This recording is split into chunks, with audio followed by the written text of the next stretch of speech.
You don't have to reinvent. You look at the best. Walt Disney. Disney says we hire friendly people and we make them Disney people. So at Yellowhammer, we hire friendly people and we make them Yellowhammer people. It's good. It's so simple. It's really not rocket science. I'm pushing back a little bit. Yeah. People can put on and people pretend can. to be friendly. Oh, bro. Yeah. How do you see through it? Is there a way to push those buttons? Yeah. Well, you can't see through it in an interview. Okay. We've had phenomenal interviews. And then they get hired and our managers go, oh my gosh, like they did not, this is not what I saw. It's very easy. It's part of the process. It's part of the process. So as they're running through the now very structured training program, they're just like, hey, like we're not cutting it. In a lot of customer interaction, friend interaction, team interaction, all that stuff, that's built in there. So it's very easy to be like, dude, you're just not hitting the level.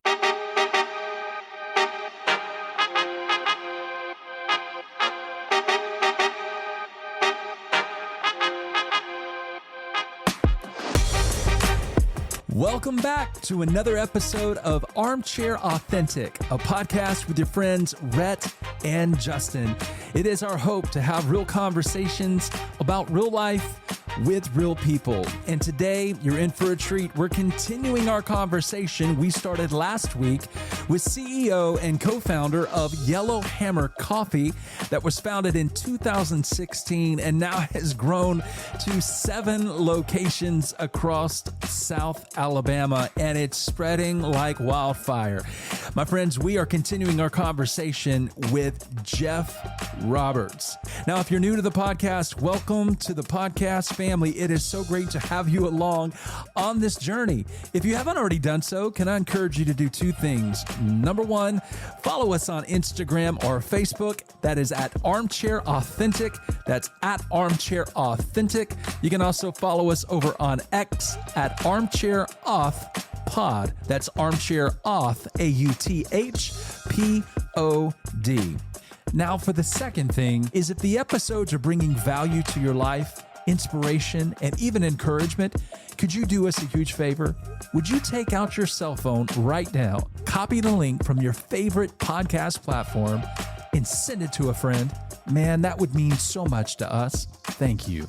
All right, guys, we are jumping in, finishing off the cliffhanger from last week. Our conversation with Jeff Roberts continues now. So my regional manager said, hey, I want to do something. I want to change the way we're interacting with our customers. I was like, all right, okay, that sounds awesome. He goes, I want to systemize. He used this term. He said, I want to systemize authenticity. I was like, I don't think that's possible. He said, I do. Speaking of, authenticity, I mean, you guys are all about Armchair Authentic, bring it. And so I was like, I don't think that's a thing. And that kind of sounds, he's like, I think I can do it. So we read a book called Unreasonable Hospitality, and then we read. I love that book. It's a great book. Yeah. And then we read the Disney book, and then we read another book. I can't remember.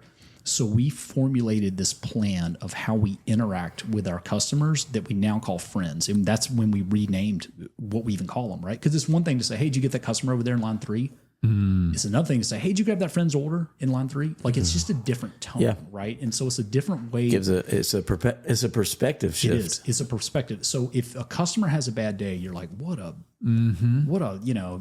true. true. I can't say, right? But if your friend's having a bad day, you have more grace for them. Yeah. So Man, I think Justin's having a bad day, dude. that. I'm going to text him later and just encourage him, right? So it's a flip on the mindset.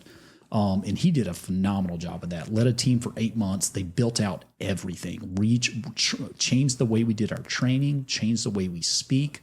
So that was our second attempt. So we have our culture cards. He did a whole nother thing, ran the whole thing, launched the meeting, did the whole thing. Now he's doing the follow-up on implementation because that's what I told him. Everyone's got great ideas, right? Yeah. But it's really hammering down with, are we executing on this? And that's what he's in that phase now. And from what I'm hearing, it's going phenomenal, and I keep my little feelers out and just kind of check on things and listen to how people are speaking.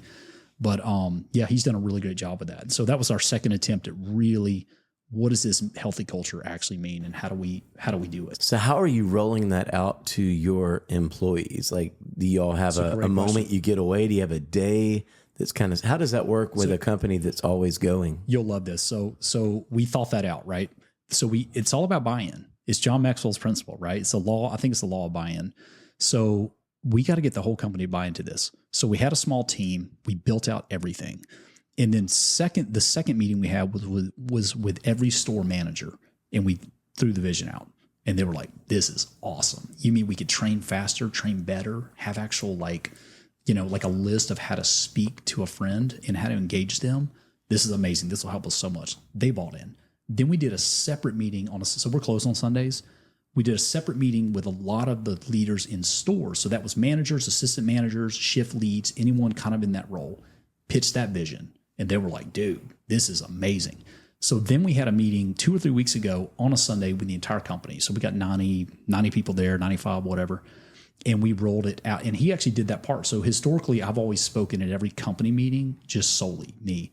So I spoke, did a couple of sections, and then Sam got up. That was his first time speaking at a company meeting. He got up and rolled this vision out, right? But I felt like it was important. I was like, "Hey, man, I don't want to pitch the vision you had that I'm fully behind. So I think you need to do this." And he did a phenomenal job. And so he rolled that out to the entire company, and they were like, let's go get them, And so that was a really good question, though. So we rolled it out in stages just to kind of like get buy-in at the top, get some more buy-in, get some more buy-in, get some more buy-in. Now it's company-wide. Yeah. So now when you onboard somebody, they're beginning to get this from day one. Yep. They get their culture cards. They don't know it's ever been different. Their stuff. Right? So that's right. They literally... So on the customer end, on the friend end, what's the experience like now? Because what I've loved so far, and maybe this is a dual, triple question, the way you've built this company is really based off of not what you think the customers want, but really you've engaged with the customer in a way to hear their thoughts, to hear what they love, what they don't love, how things can get better. So I feel like you, from the beginning of this thing, you were like, I want feedback from those we're serving and inviting them in on the process to make them feel like they're a part of making it better for their experience and for the community's experience, so on and so forth.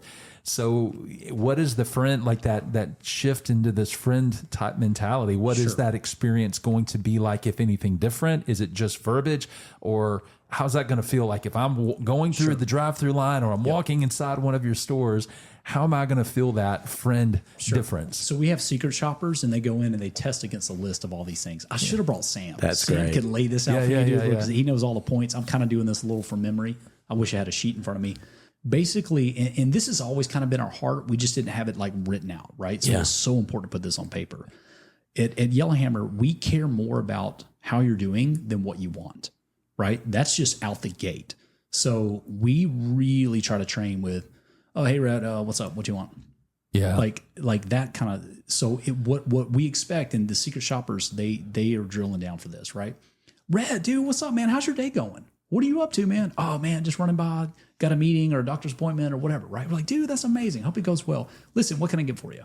Right? Yeah, so good. We try to change this. And I've told them that. So this has always been from day one, but we've really like put this in writing, And so it's how are you first? How is your day going?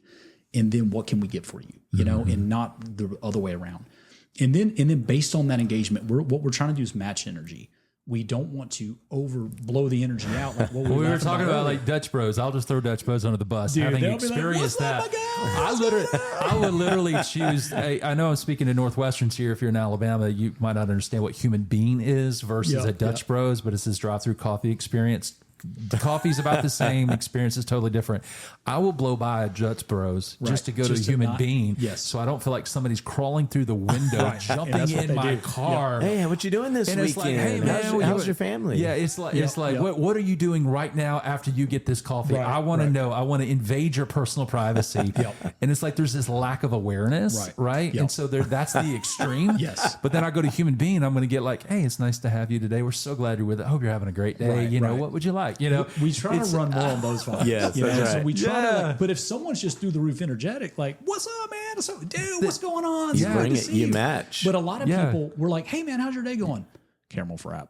Like, "Oh man, I totally got that for you." Like, so we're read body language, self-awareness. So we're trained, and some people, some people pipe up, but we're trained to just not keep pushing it, right? So it's kind of like, man, if someone doesn't want to engage, that's totally fine. So we have another term called bid for connection. And so we just Bid, B-I-D? BID. Okay. Bid. We want to bid for connection. Okay. And so, man, during that order process, camera frap, let me get this, let me get that, dude. So we just say, dude, I noticed your steering wheel cover, man. That's amazing, right? So we're trying to throw out these bids. I love that. And just seeing if anyone's going to hook the bid, right? Yeah. And so sometimes they don't. That makes sense. And that's totally fine. It's the win when someone leaves and you're like, Yep. wait, I finally got that smile. It might have just been a smile, but you feel like you won the moment. One of my guys, his name's Matt. Will always smile when you leave. When he is you would just you could be in the worst mood ever, just hating life.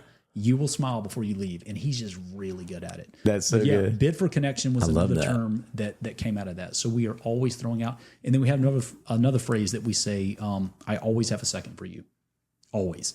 And I fail on this. So we were opening the bank. We were so under the gun. We had a friends and family night. So we're running around trying to clean everything up, trying to just make it look decent. Right? Can I put a pin in that really quick? When you say opening the bank, it was a bank that was in a location that's no longer there, and you guys moved into this. This is like your primo, flagship type store. If I haven't seen it, I've seen it online. You need to come down. So when you're talking about opening up a flagship store in this old bank, right? This is what you're referring to. Correct. Okay. Thank you for that. For listeners that don't know, which is most people.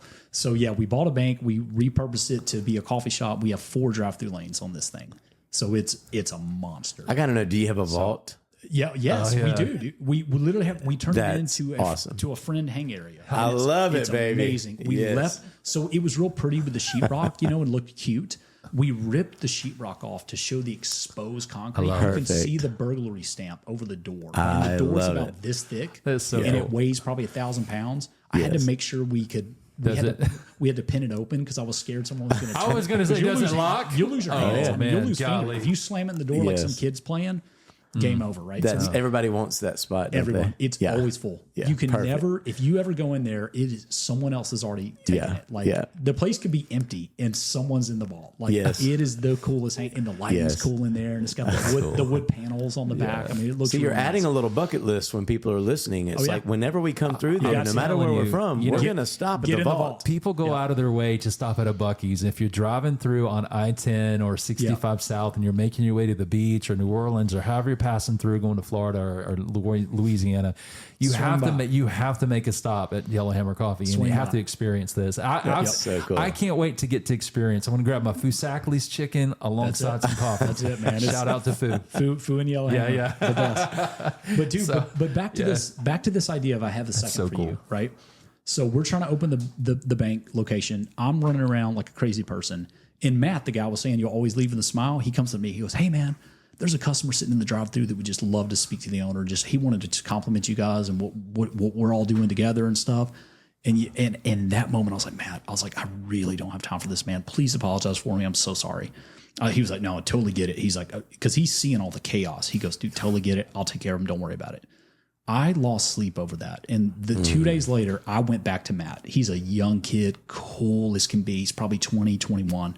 I went back to him and said, "Hey, Matt, I owe you an apology."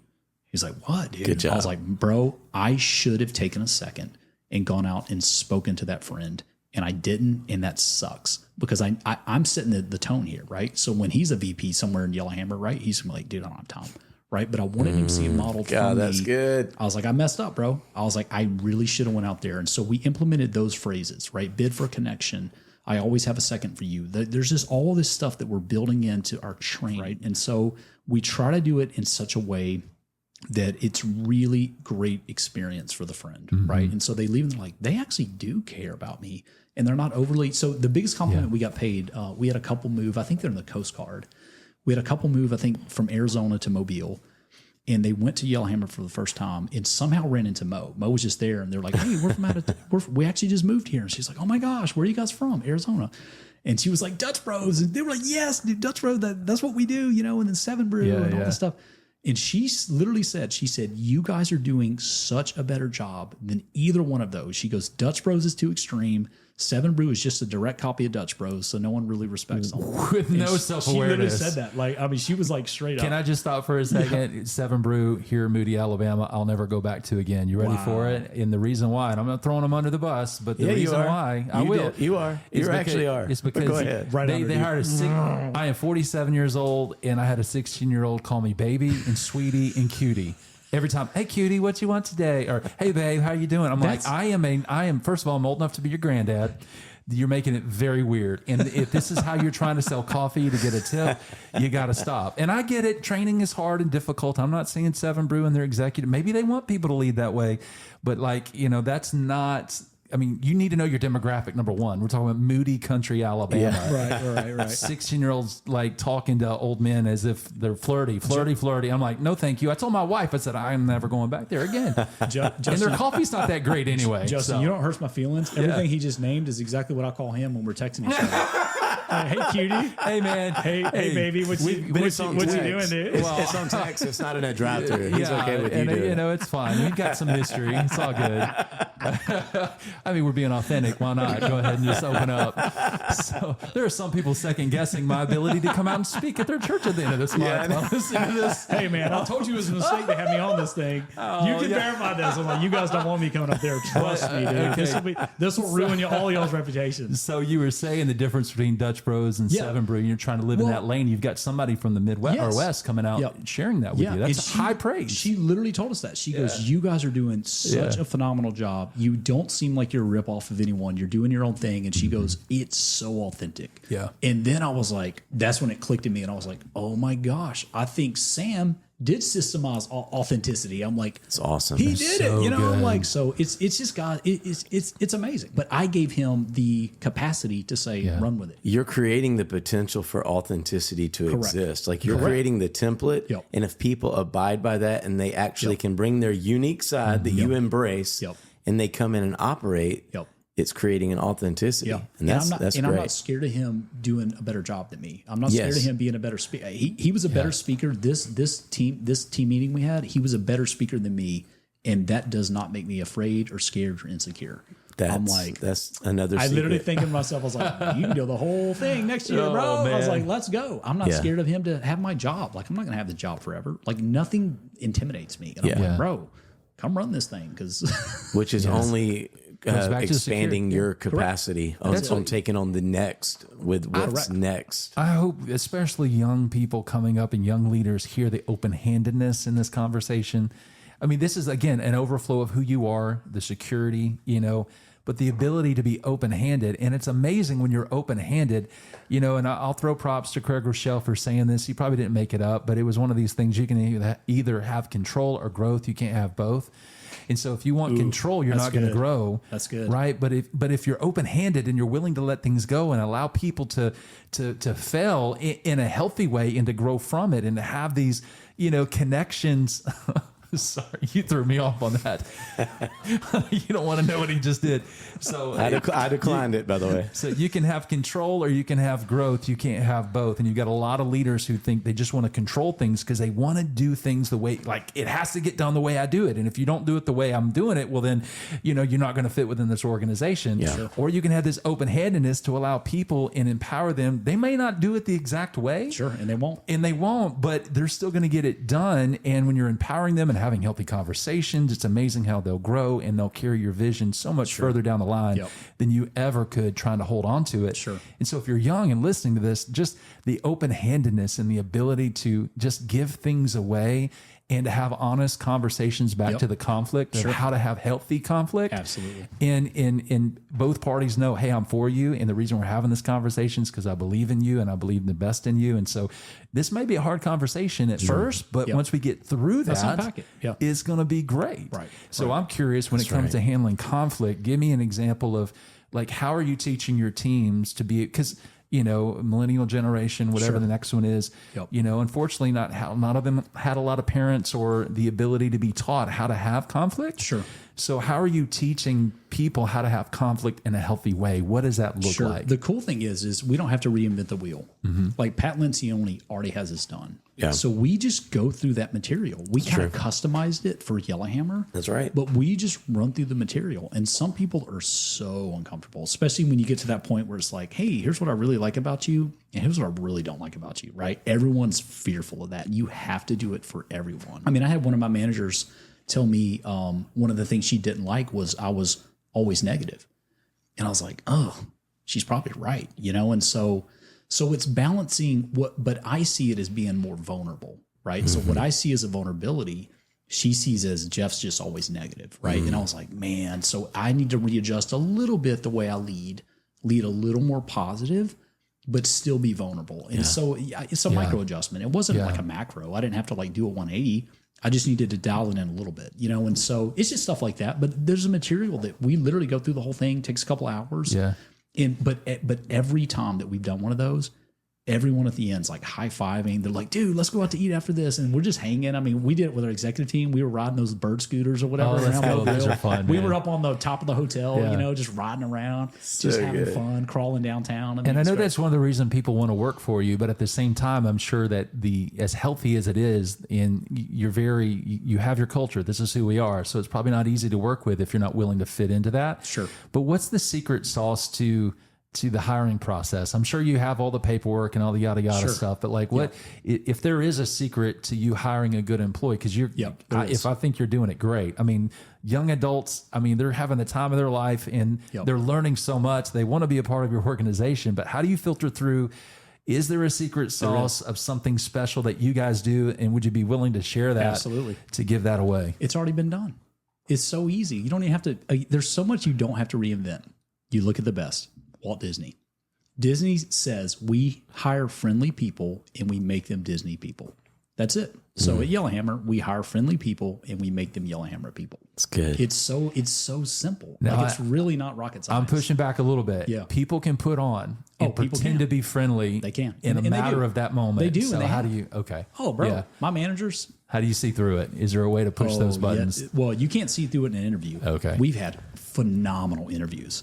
And then they get hired and our managers go, oh my gosh, like this is not what I saw. It's very easy. It's part of the process. It's part of the process. So as they're running through the now very structured training program, they're just like, hey, like we're not cutting it. In a lot of customer interaction, friend interaction, team interaction, all that stuff, that's built in there. So it's very easy to be like, dude, you're just not hitting the level, right? Yeah. And so we are not afraid at all to just be like, I don't think this is working for you. And we still think we believe in the best for everyone. Just because you're not a Yellowhammer person does not mean you're a bad person. Right. There is something specific for you that you're going to love a lot better and we're going to love a lot better, right? So we're not scared at all to say, I don't think this works for you. Yeah. Like we have those conversations all the time. But, we don't let them go immediately. We're like, hey, can you work on this? Can you work on that? Can you do this? Or do you just hate it? And if they're like, I just hate it, bro, all good. Love you. Always here for you. Come in here anytime. I don't think this works. So, Jeff, I think it's interesting how well you take care of your employees who are working for you. But I have noticed, and this is crazy, it goes against the status quo and the normal, but you guys actually celebrate in a healthy way people who have served you guys for whether 3, 6, 9 months, a year, whatever it looks like. You actually even take the time to post and thank them for their time and their service with you guys. So speak to me on the whole culture of when employees who are highly valued end up leaving the company. Yeah. So, man, a lot of this comes out of hurt. It comes out of pain. It comes out of really bad experiences, right? And I know you've seen this, and so we've both experienced. So I've left an organization, hugged, told I was family. Before I get out of the parking lot, I was deleted, blocked on social media, phone numbers deleted, all that stuff. And I just remember thinking, like, man, this didn't have to be this way. Like there's no need for any of this. Like, man, this is so crazy. Like, and so we have 2 walls that we talk about a lot in Yellowhammer. We have the wall of fame and we have the wall of shame, right? And so I just felt like I was thrown over on the wall of shame. If you're not with us, you're against us. And that's not true, right? And so maybe you just wanted to go do something else. And man, how can I help? How can I celebrate that? And so I just remember the departure was such a bloodbath that I was like, if I'm ever in an opportunity to ever have, team members work with me, I want to be so supportive of when they transition to somewhere else, right? Because this is not for everybody all the time. And I totally understand that. And so I took that hurt and that pain and I flipped it on its head. And so now when people leave us, they're not on the wall of shame. We paste their pictures over on the wall of fame because they have put blood, sweat, and tears, just like me, into this company, into this business. They have served our friends faithfully. Yeah. They have taken care of our teams. They have taken care of our stores. They've taken care of so much. and we just celebrate them. And I'm like, man, that's awesome. You got hurt over here. That's amazing. Like we had someone leave. He used to be a Starbucks manager, came to us, managed our stores for a while. What's crazy? Here's what I've seen. The craziest thing is most of the time these people come back. It blows me away. So, and I'm not selfishly going, hey, maybe they'll come back, right? Like maybe they'll give us another chance, or maybe they'll come back in. It's never that. Like it doesn't matter to me. If they move somewhere else, we celebrate that, and we celebrate their next season. We celebrate their next journey. But in that process, what we've seen is they get to another company and they go, oh my gosh, that actually was kind of healthy. And they actually kind of they are serious about their culture, because they kind of get in that typical, corporate America stuff. And so we've seen so many people come back because we did nothing but celebrate them, honor them for their time, respect them, and cheer them on. I mean, we'll put them on the story of, here's the new gig or here's the new job. And so it's been amazing to me that I think, and if you're listening and you've dealt with a lot of hurt, you've dealt with a lot of pain, you've dealt with a lot of suffering, it doesn't have to be your story. You can flip that story and say, you know what, there's a better way to do it, and you can implement a better way to do it. And so I honestly, I'm more proud of, just as proud of things people have transitioned into as I am of team members that have been here for 6-7 years. Like I'm just as proud. Like I love how what I'm hearing you say is, out of the pain, I did not want to become a victim, but I actually wanted to make a difference with that pain. And use it as a learning experience so that I can help serve other people in the future. Yeah. And going back to your vision, we are, I'm probably saying it the wrong way, but you're a people company first, people. Yep. And that's just not the friends or the customers. That's not just when you're with us, but that's in life. That's it. Because you know what our vision is? It's in life. Our vision is actually to enrich the lives of others. See? It's that. Our mission is amazing coffee, unmatched service, right? But our vision is bigger than that. And it is to enrich the lives of others. Yeah. And when people leave, I want their lives just as enriched as when they were here. And that's and the way to do that is, I've never blocked a phone number. I've never not taken a call from a team member that hadn't been here for, I still am in a text group right now with team members that were here. I'm not making this up, 5 years ago. And they're never coming back. Yeah. And I still hang out with them. You know what I mean? I love them. Like, it doesn't matter to me. You don't have to come build Jeffy's empire. Yeah. Like, it doesn't it's matter. So good. Because a lot of companies say, we want to enrich the lives of other people. Right. But there's a little asterisk there that's not even on the paperwork or in it. But we want to enrich the people's lives that are only with us during a season that they serve us in our agenda and what our kingdom building is. Correct. And the moment you're out, well, forget you. You're dead. You're dead to me. You're dead to me. Now, they may not say it, but that's exactly how 90%, and unfortunately, even churches, listen, if you're a pastor, please pick up on this. I know we're not talking about pastoral things, but we're talking about pastoral things. Yeah. So critical. I asked you one day, I said, man, do you feel like you're, still doing ministry? And your response to me, was like, I feel like I'm doing more ministry today than I ever did when I was in the church. Yep, absolutely. Because you're loving people the way Jesus loved people in a very, real world environment of people in the faith we'd call lost, meaning you haven't, professed faith in Jesus Christ as your Lord and Savior. You have all these different flavors of people working for you, and they're experiencing the love, not only working for you, but even experiencing, man, we're for you no matter where you go. Doesn't matter. Because you truly mean that. Yep, we do. And I'm just like, my friends, I hope you can pick up on this, because not only, I love it, because some people leave well, some people don't leave well. Sure. And I've even heard a story you were sharing with me earlier, and I don't know if you want to share this or not. Sure. But of how there can even be reconciliation with employees who don't leave well. Correct. You still honor them. Absolutely. In a way, maybe differently, but you still honor them. But even the story of how they maybe come back humbly and want to be back a part of the organization that they maybe have thrown under the bus at one point. But now they're back at your door. It has been wild. It's the coolest thing to see, because whether they come back, whether they don't, it doesn't matter. And it's been it's just been validating for us to see how many people will end up coming back. Like, it's been, and we've had people quit multiple times, always welcome back. And we celebrate them every time. They leave tomorrow. Man, love you. Like, it's awesome. Like, I'm so happy for what you're doing next. You've been amazing. Thank you so much. And it's just, the door's never shut with us, and we're not easily offendable, as I was telling you. I mean, you can dump on us on the way out. You can hate the way we do things. Totally fine. Still love you. We're never, doors always open. You know, That's right. And so you keep a bridge. Yeah, we always keep a bridge. Well, the dumbest thing you could ever do would be to burn a bridge. Yeah, I've seen bridges burn. And I'm like, that is the stupidest strategy it is. You could ever. Because relationships are everything. It's everything. It's not just when you're with us. Everything. Life is long. And It's you'll long, man. never It's a know long when game. you might need that relationship again. Yeah, we think we can predict the future, and we have zero can't. We have no clue. who will come back into our life and could be such a major role. Yeah, it's so true. Pride. I think pride comes before a fall, and you know that you're walking in pride when you have the arrogance to think that I don't need you. You know, I can find somebody else that will fit this and keep moving my ball forward. When people leave or even work with us in our organization, I always think to myself, that could be my boss one day.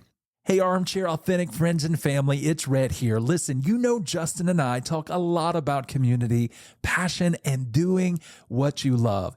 And that's exactly why we're so excited to have Jeff, the CEO and co-founder of Yellowhammer Coffee, in the studio today. And not only that, Yellowhammer Coffee truly is one of our absolute favorite coffees. Yeah, Yellowhammer Coffee isn't just about amazing coffee. It's about people.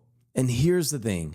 Even if you're not local, like me and Rhett, you can still enjoy their award-winning coffee with an online subscription. You can have their fresh roasted beans delivered to your door weekly, bi-weekly, or monthly. Exactly. And for those of you who are lucky enough to be local, you can swing by one of their 7 drive-through locations today and grab your favorite brew. Listen, whether it's that Beach Bum Frappe or one of their seasonal slammers like the Surf's Up, it's quick, it's easy, and trust me, it is totally worth it. And let's not forget, they've got a national award-winning coffee roaster, so you know every cup is crafted with quality and care. So whether you're ordering online from afar or driving through in Mobile, Yellowhammer Coffee's got you covered.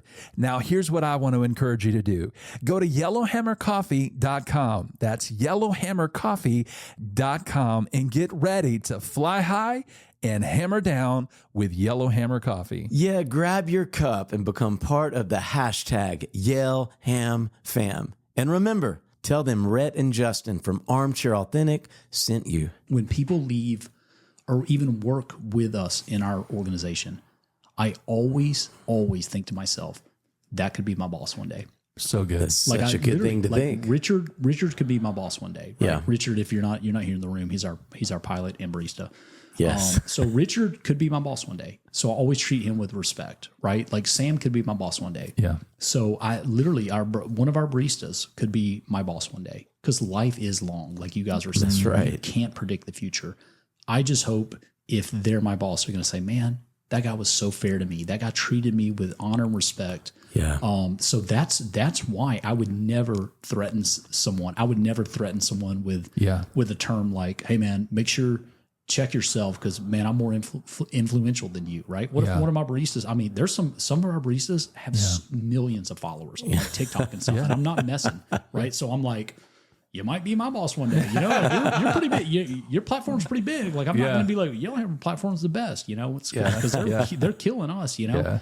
So I'm always careful with that phrasing, and I never act like, I mean, life's too long. So when it comes, I know it's probably I don't think it's ever too soon to think about what's the technical word when you pass the baton in a business, the succession plan, if you will. Yeah.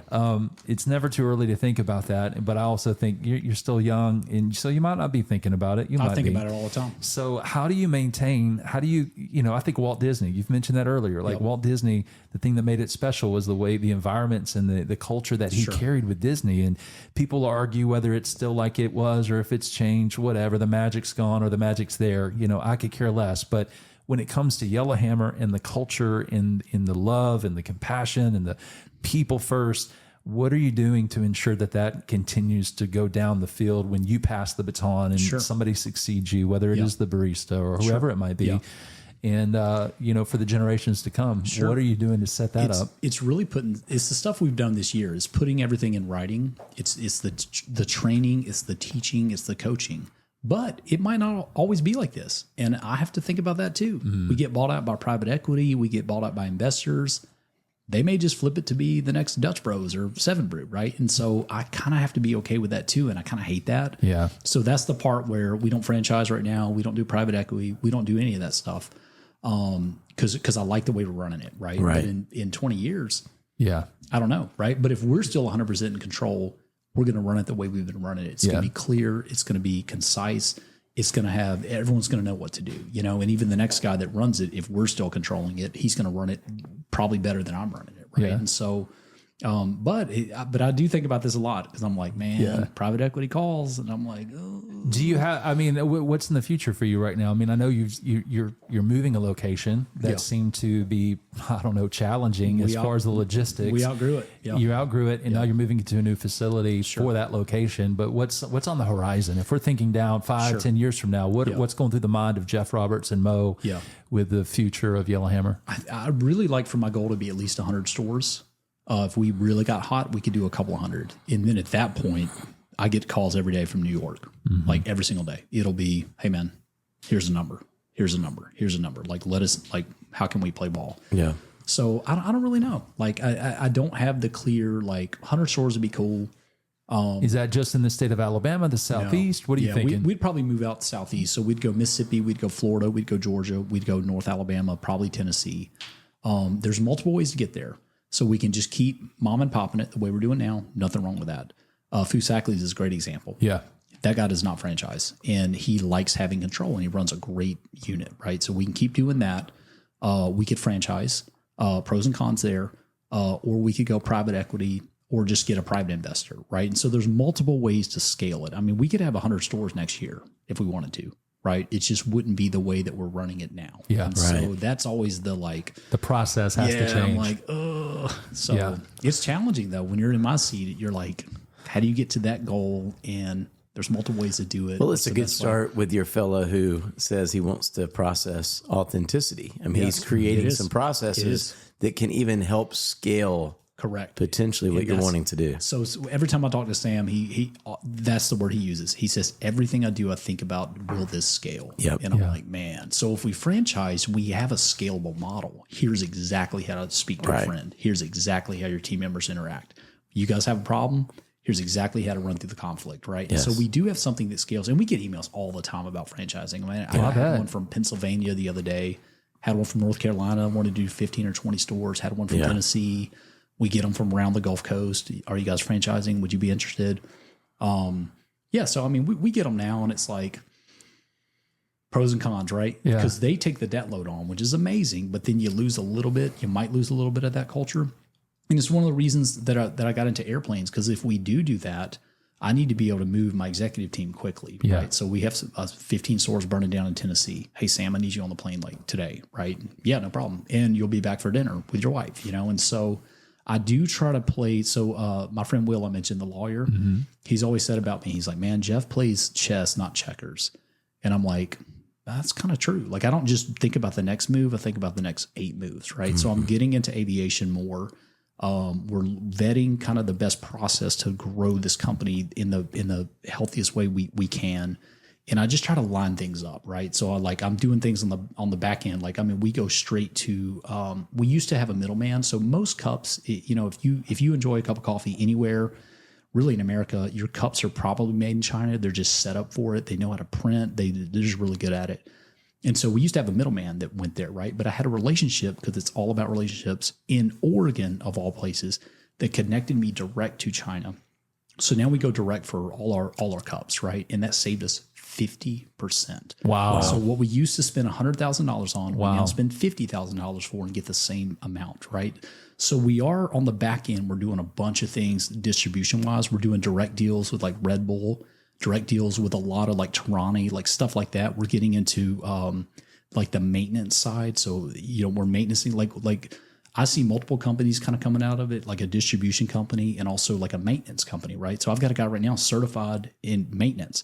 So he could go to Starbucks, he could go to any local coffee shop, and he can maintain their machine. And so I see a business in that. And so that's what Will means. Like, I'm not just thinking about how does Yellowhammer get another store. There's like, no, man, there's distribution to be done. There's a movement to be done. There's warehouses to be rented. And we have a couple of box trucks, and we have a forklift now. I mean, it's crazy. That's crazy. No one thinks about that on the back end.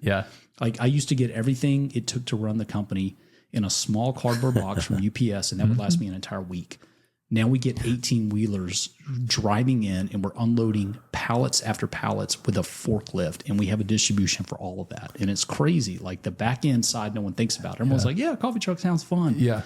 Man, it takes a lot to get that done. So here I'm thinking of a couple of things. First of all, do you still do the coffee truck or the trailer, or is that a memento of the past? You have that like in a museum somewhere at the bank off to the side that's like, this is where we got started, or are you still keeping that trend of doing more trailers, or now are you just straight brick and mortar? So it's a funny story. When I first started, I never wanted to do brick and mortar.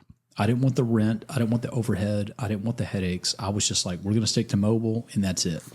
And so, funny enough, Will Fusiotti, the founder of Fusackley's, if you're anywhere in Mobile, you will know they are the king, undisputed. They're amazing, right? And now I think they're up here. Are they in Birmingham yet? No, I wish.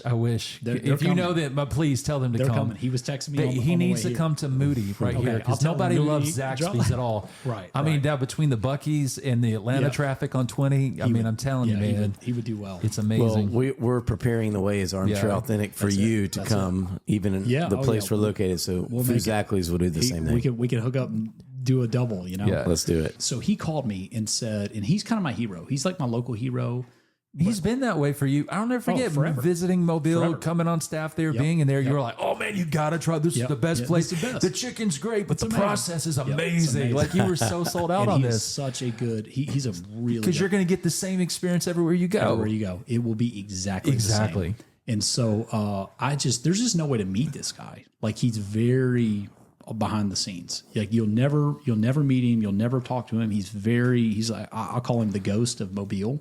You'll never, like people that want to meet him, I'm like, good luck, dude. So he calls me out of nowhere, answer my phone. He's like, hey man, it's Will Fusiotti. And I was like, I thought I was getting pranked by a buddy. I was like, yeah, right. You know, I was like, whatever, dude. I was like, seriously, who is this? And I'm glad I didn't do that because I was like, hey man, what's going on? He goes, hey, I've been watching you for a couple of years. I think I've got an opportunity for you to have a brick and mortar.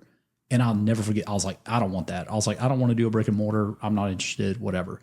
In a very nice way. He did not say this, but this is the interpretation. He said, hey, stop being an idiot and learn how to do a brick and mortar. And he said it very nicely. Yeah. You know, it was kind of like, oh, Jeff, I think you'd have some opportunity, blah, blah, blah. So anyway, I was like, well, Will, the smartest guy in Mobile, thinks it's a good idea. Maybe I should look at it. So he's the one that got us into that first Dolphin Street location. Which was a Fusackley's before. Which was a Fusackley's before. And he still controlled the ground lease. Okay. And so he wanted someone who he knew was going to be headache free. And that's why he'd been watching me for years. Wow. He was like, this guy's going to grow and this guy's responsible. And I'm never going to have a headache phone call from him because he's going to handle it. And so, so on his advice, I got into brick and mortars. And now, and to answer your question, I'm like, I'm never doing a trailer again. Like, this is a headache and a nightmare, and the generator maintenance and gray water and fresh water and all that stuff. And so I really give him a lot of credit. And he is also the one that called me and said, you need to buy that bank and turn it into a coffee shop. And again, I was like, I didn't even question it. I just called my banker and said, hey, I need a loan to buy a bank. And he was like, you get in the banking? I was like, no, dude, I just need it for a coffee. He's like, oh yeah, we can run that. So I credit Will with a lot for how we've grown. And so, and he's a mentor that I have not asked for. He's a mentor. He would not call himself a mentor. He's like, I'm a business guy and I get things done, you know, but he's really mentored me in a way kind of from a distance that like, I'll always be grateful for because man, and I told him that I said, dude, we would not even be close to where we're at if you hadn't called me one day and just said, you should try a brick and mortar. So what do you say to the young leader, or maybe doesn't have to be young? I mean, I'm in my 40s and I still feel young. So age is, irrelevant. Anybody listening. But anybody listening, what do you say to that person who's in a very, let's say, comfortable position and is miserable and has a dream and they want to implement that dream, but they can't, they just, it's like, I need that sign. I need to be able to take that step into no man's land and just take a step of faith and take a risk and, throw all my eggs, if you will, in one basket and see this dream come to fruition and grow it. Like, what do you say to that person who's sitting on the fence and they're 9 to 5, if you will, going, man, I've got this dream. God, I'm hearing this. I'm inspired. I feel like I could do this and I don't know how to do it, but I feel like I need that little nudge to get out and go do it. What do you say to that person right now? It's time to jump. It's literally, if you've ever gone skydiving, and I have you guys ever jumped? Yeah, I have. So you know that feeling. Our audience knows I have not. This guy, you need to go. This guy, take you right hey, now. let me just tell you, along that line right there, we were talking earlier, we were driving, I had mentioned maybe Jeff will take us up in the plane or something. He's like, I'm good. I'll watch you guys. I'm good. Yeah, I already declined it. I said, if we drive him back to his plane and he says, hey, y'all want to jump up in the plane real quick? Yeah. And just fly around Birmingham. I was like, Rhett, I'm going to go ahead and decline because it's not on mission. So all to say, and I'm like, dude, it's safer than Delta. Come on, man. No offense, King Richard. Kind of is, it honestly, really at this is. point, If the engine goes out, you got plenty of room to land and float down. Yep. But I say all that to say he is not that kind of risk taker, and I'm that person. So I jumped out of a plane back when I turned 21. That was the thing I did on my 21st birthday. Me too. I literally went and signed my name. I can sign my life away. I don't need my dad or anybody else. But I had a Marine on my back, baby. Let's go. We just high five. We both jumped on our 21st birthday. Yeah, me too. That was my thing. That was my thing too. So we're a lot alike in that regard. I didn't go out and get trashed at the bar. No, I jumped out of an airplane. It was way more fun. And I dragged my 40-year-old friend along too, like who I had in my life, and we did it together. But I didn't do it by myself. I had a Marine on my back. I was smart enough to know if I'm going to do this, I'm going to have somebody go with me. Yeah. So all that to say, I like that reference. Just jump. But you know the feeling when you're in the airplane, you're scared, you're horrified, you're like, I can't do this, I can't do this, I can't do this. Like, this is insane. And then you're looking down at the trees and you're like, this is the dumbest thing I've ever, this is so stupid. And then you start telling yourself, I'm not doing this. I'm going to stay in the plane and this is a bad idea, bad decision. We're not doing it. Right. And then the guys start talking and say, oh, you want to jump. And you're like, what do you mean I want to jump? You don't want to fly down with this pilot because once they're out, he is diving it. Trust me, you will be regretting that you stayed in the airplane. It's better if you jump. And he's not kidding. He's serious. Not kidding. Like, they dive bomb that thing as fast as they can back to the ground. They beat you to the ground. Yeah, they the do. plane's landed before you hit the ground. Yeah. Wow. So then you're stuck between a rock and a hard place. You're like, I got to just suck it up. So I remember almost blacking out. I was so scared. Once you make that jump, game over, right? There's just a peace and a calm that comes over you. And you're like, so true. This is amazing. Like, I can't believe I was scared of this, right? And so... Well, for me, the first 30 seconds before the chute opened, I was a little freaking out. I'm dying. I'm going to die. And then the moment once the parachute opened, I was like, oh, this is beautiful. We're good. I'm going to live today. But it's amazing. Did the guy adjust your straps after he pulled that? I don't know. I can't remember. I was just kind of blacked out for that moment. So the guy, after we pulled it, and I'm like, oh, wow, I'm safe. Yeah. He adjusted my straps to drop me down a little bit. Yeah. And I was like, whoa, bro, what you doing? Like, no. Like, oh, I'm good being close. Don't do that again because I'm scared he's going to adjust it too much and I just fall out. So I was like, hey, man. He didn't do that. He did tell me, he said, hey, man, I appreciate you jumping today because if the chute doesn't open, at least I've got some cushion. We're good. He said, I'm good. He's like, I don't know about you, but I want to be good. You'll hit the trees first. But it was amazing when that door opened on the plane and you're stepping out. You're like, I'm stepping out of a perfectly good airplane. And like, he's like, on 3, 2, 1. And you just go. And it's the most exhilarating, most adrenaline, like highest of highs. But dude, I literally crashed. Like I had so much adrenaline rush through me. I don't know if this was for you, but like I ate lunch, I went home and I slept for like 6 hours. Wow. Because you were just I was wasted after that. I was like, oh my gosh. So if you want that experience, jump is what we're saying. Jump. And then he told all his friends after he's like, dude, I'm so wasted. Yeah. Like, bro, you turned 21, bro. I know what you've been doing. It's a different wasted. So symbolically, you would jump. So if you're listening today, you're just saying, just do it. So if you're listening, you don't have to do it for real. For my conservative people here who want to play it safe, symbolically, he's saying, jump today. You gotta take the jump. Don't have a plan B. Go all in. If you have a plan B, you're going to take it. Yeah. So I refuse to have a plan B. It kind of makes me. I would be insanely rich right now if there was a plan B I had lined up. I was going to be a partner of a technology firm. And he threw me that about a year after we started. And I can share the story. So I was going to have to fly to New York maybe twice a month, go up there because he wanted my marketing skills. He was like, man, I can't believe what you're doing over on this side with no money. He's like, this is insane. I need you over here on the technology side. And so you actually know this company. I won't say their name, but I'll tell you later. So I had to make a decision, and it didn't take me very long. I was like, I can't do this. Like, if I do this, I will not do what I'm doing now, and this dream will die. But I will be. So right now, the company's evaluated for about $70 million, and I think the deal was going to be I'd have 10% of that. So when they sell, and they will, it'll be soon, I would have had whatever that is, $7 million in the bank. Yeah. Like, that's insane. Nice. Yeah. So now when I hear that number, I'm like, ooh, maybe do have a plan B. I don't know. Maybe I should have taken it. But I knew in that moment, Yellowhammer would die. I would be on this, technology company, and we'd be moving, right? But it's like, that wasn't my dream, right? My dream's not money. My dream is people and building and just continuing to like crank this thing out, and so. And you'd still be asking, what if? Exactly. I would be. Even with $7 million, $7 million you'd be asking, and I'd be like, man, what if I'd have stuck with that company? I wonder how far we could have got it, right? Like, I wonder what we could have done. And so, but it's weird that it was not that hard of a decision. I was like, I just can't do this, right? And so if you don't have a plan B, you're going to make plan A work in whatever that takes. And it's blood, sweat, and tears. And I mean that. Yeah. Like, you will. I remember we got rained out in Mobile. You're familiar with the South. Yeah. You lived there. Yeah. So we got rained out for about a week. And I wish I had this video footage. I was literally coming home. We didn't sell coffee. It was I'm drenched and I'm cold and I'm angry. I'm mad at the weather. I'm literally in my yard throwing crap out of the trailer across my yard, screaming at the top of my lungs. I can't repeat what I was screaming, but I was very mad at the rain. And I just kept saying, you rain, like I'm so angry. And like, that's part of the process. That's part of entrepreneurship. That is part of like, we made no money and like couldn't make payroll, couldn't make anything work, couldn't, because you had to have the sales to make this thing, couldn't pay for the diesel in the generator, couldn't put gas in the truck. And so a lot of blood, sweat, and tears. It's going to be harder than you think, but it's going to be worth it probably more than you think, And so that's just the advice I would give anybody. Yeah. Like, comfort is a killer, right? So if you mentioned that word, if you're comfortable in a 9-to-5, that's a killer.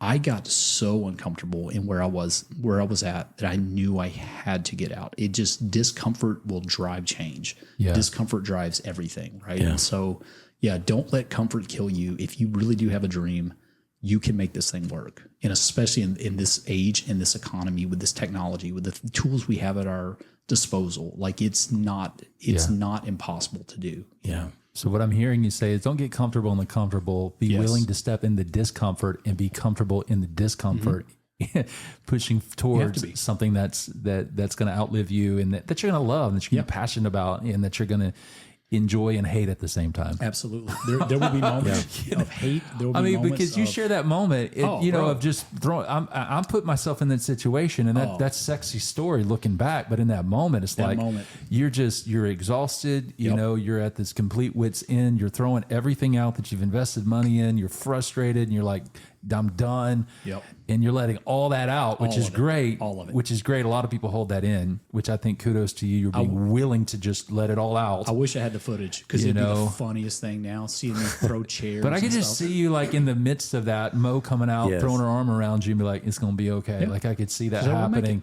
It's not going to rain next week. Yeah. Well, it'll be okay. That's right. This is a season. Fun fact. I just think it's fun fact. People think, well, Mobile, rain, whatever. It is the rainiest city in the United States of America. It rains all the time. People are like, no, Seattle. It's like, Seattle gets more days of rain, but Mobile gets more rainfall, like 7, 8, 9, 10 feet of rain a year. Feet. Probably inches, but feet. Yeah, per year. Feet per year. Yeah. And so it's insane amount of rain. So hats off to you, man, for your grit, for your grind. Yeah, but I would even add to what you just said. I think a key word, we've talked about it before. When I coach a lot of individuals, I use something I just call the MAPS framework. And it's this whole mindset of there's a motivation, clearly the coffee company in this situation with Yellowhammer. There's the advisement that you're going through. You're getting some kind of advisement, guidance from somebody. Sure. Hopefully, you're not on an island. It might be your spouse, but there's some level of you're not by yourself in this. Yeah. But then for P, it's like there's got to be peace. Yeah. There's still got to be that inner peace, which is not conditional. It's not based on comfort or anything, but there's that sense of, I just know we're supposed to do this. And then S, you take your steps. Yeah. So motivation, advisement, peace, steps. It's not guaranteed based on you're going to get something by taking the step, but there's just that. In my situations, I mean, it would be many other podcasts to even get into, but there are 4 critical life-defining moments I can remember me and my wife took. And even using that kind of framework, peace was always the big part of it. It really is. And what I've learned, even getting to hear you say this, peace does not usually like predicate the fact that it's a comfortable situation. Right. And sometimes it is. That's always fun because it doesn't take as much faith. Sure. But when you actually have a peace to step into something, it doesn't mean that you're guaranteed that it's going to work out. What you're saying is there can be peace and discomfort. Big time. Absolutely. Big time. It's funny. I didn't have that framework, but everything you just said is 100% what we did. Yeah. Like it's pretty wild hearing that. Like I'm looking back and I'm like, that's exactly what we did. Well, I wish I had you as my coach because you'd be like, hey man, here's the process. It'd help me a lot, you know? Well, sometimes you don't, like I remember declining something one time and it went against the grain of many, many people. But I remember sending the email because that was what I had to do to officially decline. And I still remember it was a MacBook I was using. So it made like that sound. And like, there it goes. And I just knew there was peace. Yeah. I didn't get the feeling of like, this feels great. But it was a peace to make the move. And when I hit send, once I heard that sound, it was a done deal. Wow. Then peace that passes all understanding. Wow. I got to receive the feeling of it. That's cool. But I wouldn't have got it until I was actually taking that step. Wow. And so when I hear your story, I'm over here just thinking, yes, you being in the yard throwing stuff. Yeah. To me, it's like that's part of it. Right. The kind of the tantrum that we go through. That's part of the process because we're not perfect, and God is working through us in our journeys through these parts. It's like Rhett, you're talking about the therapy having to go through in the when you're at your wit's end of planting a church and having a church. I mean, that's just part of the process. It's not like we lost. No. If you're listening, you've not lost if you faced one of those moments. Yeah. It's how do you respond when you're in that moment and what happened after. Yeah. You respond by throwing chairs. You respond by throwing chairs, but you actually hung in there. And your wife, which is the whole part of her coming there and consoling you on this and letting you know, hey, we got this. It's going to be okay. You guys who've been there, you know what that means when you have your most trusted person, whether it's a spouse, a best friend, a mentor, when they put their hand on your shoulder and say, it's going to be okay. Sure. That's the most valuable feedback you can get to give you that strength to keep going. So Jeff, it's been great having you here in my house in the studio. Thank you so much for taking the time to come up all the way from Mobile to hang out. It's been therapeutic for me to get to hang out with a good friend. So much fun. But I want to give you the moment and give you the floor. Are there any final thoughts, anything you want to say, share about Yellowhammer or this experience or anything you want to say? Just always be a learner. Always be learning. Always be, as you lead, always learn. Always have humility. Be consistent who you are. Be secure in who you are. And if you're going to jump. And you'll be amazed at when you jump, how many people will be around you and they will guide you. It's like the universe just does it. You know, God just does it, right? Yeah. So you jump out with this crazy idea and then you're just brought like the right people at the right time. And it's been wild, you know, but man, thank you guys. So this has been so much fun. This got me out of the office. This got me out of Mobile. This got me out of the stress and everything it takes to run it. So I've had a really good time and congrats to you guys. I mean, this podcast is amazing. Almost 40 or we're at 40 episodes. Yeah. That takes dedication, time, consistency. I know what it takes to do a podcast. We did 3 and then we quit, you know, and so you guys are killing it. You know, I was 40. I'm like, wow, can y'all mentor us in how to do this? You know? Man. But really, really appreciate you guys. Red, I appreciate you. One thing I did want to say, I appreciate the encouragement you've given me over the years. There was one time, I can't remember, I was going through, I think it was a lawsuit. We're going through a lawsuit. I'm scared. I'm horrified. They're taping up things on my door. Like they're suing 3 people, Jeffrey Roberts, Monique Roberts, and Yellowhammer Coffee. We're all going to court and I'm horrified, right? My kids are like, Dad, did someone send us a Christmas card? I'm like, that ain't a Christmas card. Let me tell you. And I just remember I was texting you. I was like, Red, I'm horrified. And you were like, hey, can I pray for you? I cried, dude. Like I literally, you called me and just prayed and I cried. And you've just always been so encouraging. And so thank you, man. It's those moments where I do want to quit. And somehow we were talking that day and you're like, I'm going to pray for you. And that was so powerful. Justin, it's great to get to know you. I know we've known each other through, you know, a little bit in the past, but man, it's been awesome hanging out. So thank you guys. You too. Man. Well, you're an inspiring individual. I've heard your story once again from Rhett. I mean, for years, but to get to meet you and to hear this, I know there's so many people who's listening to this and you're inspiring the fire out of them right now. And that's so important, and grateful for how you're leading your company. Our goal is that this is infectious to the listeners who are leading organizations right now to say, wow, if I led by that strategy, I might get better results. So first of all, Jeff, thank you so much for that. It's an honor, and that's encouraging to hear. Yeah, man. I forgot about that, but as you speak about it, I'm like, oh, I remember that moment. Something that was so small to you that you just forgot was massively impactful to me, because we were in the middle of it, man. It was like, I'm probably going to lose my house. I'm probably going to lose everything. Like this is, and in that moment, you just prayed for me, Well, I'm just returning the favor of what you guys have done for us and our family in times where you probably didn't even know, just the invites over to your house and the laughter and the moments of just crazy, of just the Robert. I mean, if you've been to the Roberts, the inner sanctum, it's a party. It's fun. It's chaotic. It's love. It's encouragement. It's joy. It's an escape in my mind of reality, but it's in the middle of that.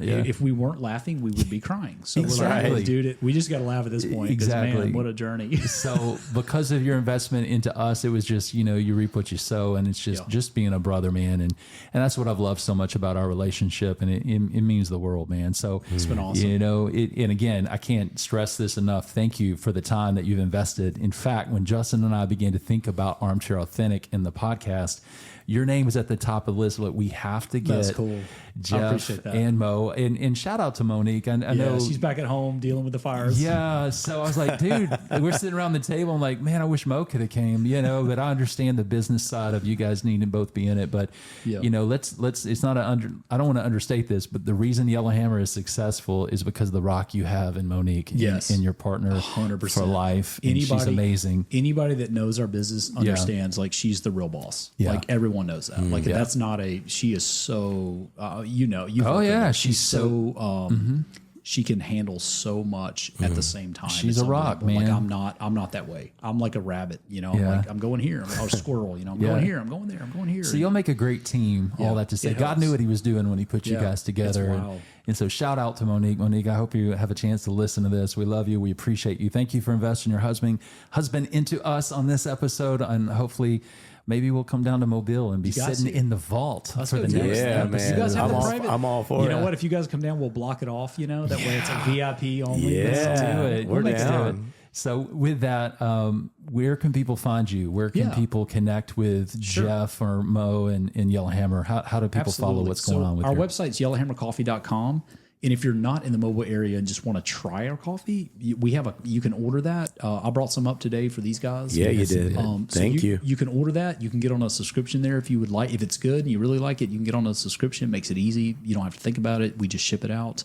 And we're on social media at Yellowhammer Coffee on any platform. So spell that for him. Spell that. YELHAMCOFFEE. Yellowhammer Coffee. So that's on Instagram, that's on Facebook, and we try to stay active on there. We try to stay fun. It's great. But, so if you're listening to this in Idaho or the Pacific Northwest, what I'm hearing you say is you can go to the website and order this coffee and have it delivered to you. That's right. That's amazing. So test it out. Hey, 40 states, 348 cities, 15 countries. Listen to this, yellowhammercoffee.com. Jump on the website and get yourself a subscription to some of the greatest coffee you're going to ever enjoy. What you're doing ties to people, ties to mission. I love what you do with your local missions in your city and your community and around the world that you guys are investing into. We didn't get into all that, but I know you do that outside of just what you do locally. So. Sure. Yeah. So once again, yellowhammercoffee.com. Yep. Get yourself a subscription. Jeff, it was so great to have you on Armchair Authentic today. Take care, bud. On the next episode of Armchair Authentic, we have the longest standing member of the Grammy Award winning group Gaither Vocal Band and solo artist, Wes Hampton. I had tried to push a solo career. It just was not happening. I would offer to go sing at churches for free. You're just calling churches, hey, can I just come to your concert? No one would respond to me, no one. And I got discouraged, and I realized God was telling me, hey, I don't want you to do this right now. This is not the right season. It's not the right time. As soon as I became content in where God had placed me, that's when he opened the door to the next thing. So I'm saying, if you're younger and you're listening to this and you're discontent, maybe God is saying to you, hey, I've got you in this place for this particular moment in time because I'm trying to teach you something, or I'm trying to grow you in some area. Whatever it is, you need to ask yourself, okay, and ask God, what is it you're trying to teach me? So I learned contentment through that process, and then that's when the audition process happened for me. We are really looking forward to that episode with Wes Hampton. But in the meantime, go and treat your taste buds to a cup of Yellowhammer Coffee. You can order a subscription at yellowhammercoffee.com and they'll ship it straight to you. And as usual, you can reach out to us if you have any questions or comments at info@armchairauthentic.com. Until next time, have a great week.